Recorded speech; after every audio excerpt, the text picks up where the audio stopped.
થકન તો કરો છો યાર. હારા કોમે જાતા હોય તો વાત કરો છો આજે. હારું બોલતા ના આવડે, ઊંડું શું કરવા બોલો છો? એટલે હું ખરાબ શું બોલ્યો? તમે કેમ કોઈને હકે જોવા હેડ્યા છો? હા કઈ જોવા નહીં જાતો માગુજી. હા. મેં એક ઓબો પકવાડ્યો છે ને તે કેરીઓ લેવા જતો.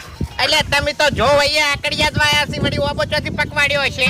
માગુજી અમન આકડિયા આવતે આવડી છે અને ઓબા પકવતે આવડી છે તમને કહું હું. એવું છે એમ? હું એ તેમાં વાવાઝોડું આવ્યું તું હે. તાણી ઓબાની કેરીઓ બધી પડી ના ગઈ. એટલે આરો એક જ ઓબો એવો છે જે છે ને આ ઓબાને કોઈ ના થાય એમ.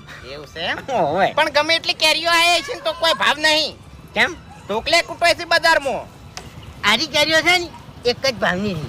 હું શું કહેવા માંગુ છું એ સમજા તમે? સમજુ છું, તમે દલાલીની વાત કરો છો, પણ એ આખી જિંદગી તમે દલાલું કર્યું પણ 1 રૂપિયો તમે પાડ્યો નહીં. અને આમ ને આમ મરીને હેડ્યા જાઓ. ના બાપુજી ના, મરીને તો તમે આઈડિયા જાઓ તમને કહું હું. અહીંયા તમે તમારી જિંદગીમાં શું ધૂળ ભેડું કર્યું છે વાત કરો છો તે. અને